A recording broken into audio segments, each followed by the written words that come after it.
প্রতিবন্ধী মনিরুল ইসলাম পায়ে সমস্যা থাকায় নিজের চলাফেরা করতে পারেন না স্বাচ্ছন্দ্যে। তবুও প্রকৃতিকে ভালোবেসে ৩০ বছরে অন্তত ৫০,০০০-এর বেশি বিভিন্ন প্রজাতির গাছ লাগিয়েছেন তিনি। এই গাছগুলোই এখন উপকার পাচ্ছেন সাধারণ মানুষ, কারণ তার লাগানো গাছগুলো বেশিরভাগই ঔষধি। এমন করে আজীবন গাছ লাগিয়ে যেতে চান মনিরুল ইসলাম। শুধু নিজ গ্রামে নয়, আশেপাশের অন্তত ১০ গ্রাম জুড়ে ৫০,০০০ গাছ লাগিয়েছেন তিনি, যার বেশিরভাগই ঔষধি। গাছ মানুষের বন্ধু। গাছ আমাদের দৈনন্দিন জীবনে সবসময় কাজে লাগে। খাদ্য, বস্ত্র, বাসস্থান, অক্সিজেন, ওষুধ ইত্যাদি আমরা গাছ থেকে পাই। গাছের উপকারিতা বলে শেষ করা যাবে না। প্রাণী জগতের অস্তিত্ব রক্ষায় উদ্ভিদের বিকল্প নেই। গাছ আছে বলেই পৃথিবী আজও বসবাসের যোগ্য।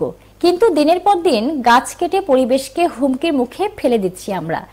গৃহস্থ বাড়ি নির্মাণ, কর্পোরেট ভবন তৈরি, রাস্তা নির্মাণ ইত্যাদি কাজে পরিবেশের ক্ষতি হচ্ছে। এছাড়া গাছের পাতা ছিঁড়ে ডালপালা ভেঙে পেরেক মেরে গাছের ওপর অত্যাচার করা হচ্ছে। পেরেক লাগানোর কারণে গাছের ছিদ্র দিয়ে ব্যাকটেরিয়া ও অণুজীব প্রবেশ করে। এতে গাছে দ্রুত পচন ধরে, ফলে তার খাদ্য ও পানি শোষণ প্রক্রিয়া ব্যাহত হয়। তবে ব্যতিক্রম চাঁপাইনবাবগঞ্জের প্রতিবন্ধী মনিরুল ইসলাম। দিনরাত পরিশ্রম করে এলাকার সবুজায়ন বজায় রাখতে চান মনিরুল ইসলাম। ভালোবাসি গাছ, ভালোবাসা আমি এ পর্যন্ত প্রায় ৪০-৫০ মতো আমি গাছ লাগালছি। তো বেশিরভাগই আমার ঔষধি চারা, ঔষধি গাছ, যে তারা যে সাধারণ পাবলিক বিশ্বাস করে, যেমন অর্জুন গাছের ছালটা রস খাইলে বা বাইটা খাইলে ওর বিভিন্ন ধরনের অসুখ ভালো হয়। আমি ঔষধি চারাই বেশিরভাগ লাগাই। হরিতকি, বহেরা, অর্জুন সহ অন্তত ২৫ থেকে ৩০টি জাতের ভেষজ ও বনজ এবং ফলজ গাছ লাগান মনিরুল। নিজের সন্তানের মতোই সযত্নে প্রতিপালন করছেন এসব গাছ। এজন্য মনিরুল ইসলামকে গাছ পাগল বলছেন স্থানীয়রা। ভাই এসেছিল এখানে গাছ লিয়ে, পেয়ারা গাছ দিয়ে গেছে, আমি নিজের হাতে দিয়েছি, সবার কাছে লাগালছে, আমাদের সবার উপকৃত হয়েছে। মনির ভাই আমরা কখনো দেখিনি, চিনি না, ওই আমাদের সাহায্য করছে, এটা অনেক কিছু, অনেক অনেক ধন্যবাদ।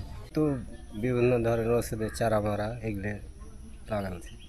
এতে আপনাদের উপকার হয় কিছু কি? উপকার, গ্যাসের উপকার নয়, ছাল ছুলের যার দরকার যখন যেটা হয় সেটা নিয়ে যায়। একজন প্রতিবন্ধী হয়েও পরিবেশ ও সমাজ বাঁচানো মনিরুলের পাশে সরকারি উদ্যোগে দাঁড়ানোর কথা বলছেন তার নিজ এলাকার সাধারণ মানুষ। তো অর্জুন মানের ছাল কাটছি আমি, একটু ব্যথা হয়েছে, ব্যাটের পায়ে যা লাগাবো ব্যথাটা সারে, এই জন্য এই করছি। মনিরুল ভাই লাগাই, মানুষের একটা দরকারি জিনিস লাগাইছে, বিভিন্ন কষ্ট করে চলতে পারে না, আইসা তাও ন্যাংরা মানুষ আইসা লাগাই, এই তো ধরনের আমার উপকার হয়। অক্সিজেন পাওয়া যায় যে গাছ থেকে, মানুষের দরকারি জিনিস। মনিরুল গাছ দিয়েছে, পেয়ারা হয়েছে, উপকার হয়েছে, দুটা গাছ দিয়ে গেছে, গাছ লাগাইছি, উপকার হয়েছে। মনিরুলের এমন কর্মকাণ্ডকে বিরল বলছেন এই বন কর্মকর্তা। আশ্বাস দিয়েছেন প্রয়োজনীয় প্রশিক্ষণ দিয়ে পাশে থাকার। আমি এখানে আসার পর থেকে তাকে দেখছি, বিভিন্ন সময় সে বন বিভাগে যোগাযোগ করে এবং নিজ উদ্যোগে চারা নিয়ে বিভিন্ন জায়গায় রোপণ করে। এছাড়াও ইতিপূর্বে প্রায় ২০ বছর আগে ২০০২-৩ সনে বন বিভাগের সামাজিক বনায়নের আওতায় উনি সভাপতি হয়ে প্রায় ৫০ জন লোককে সম্পৃক্ত করে আমাদের সামাজিক বনায়নের গাছ রোপণ করেছিল। সে গাছগুলা ২২-২৩ অর্থ বছরে বিক্রি করে আমরা উপকার রোগীদের লভ্যাংশ দিয়েছি। এখানে মনিরুল ইসলাম সভাপতি ছিলেন এবং এছাড়াও তিনি অত্র এলাকার বিভিন্ন জায়গায় সে ফলজ, বনজ, ভেষজ ৩ প্রজাতির গাছই অনেক রোপণ করছে। ইউনিয়ন পরিষদের রাস্তাতেও রোপণ করছে, যেগুলো একসময় সে আমাকে পরিদর্শন করে দেখাইছে, আমি সরজমিনে সেগুলো দেখেছি। শুধু মনিরুল নয়, নিজ নিজ অবস্থান থেকে প্রতিটি মানুষ প্রকৃতির ভারসাম্য রক্ষায় এগিয়ে আসবে, এমনটাই প্রত্যাশা সকলের।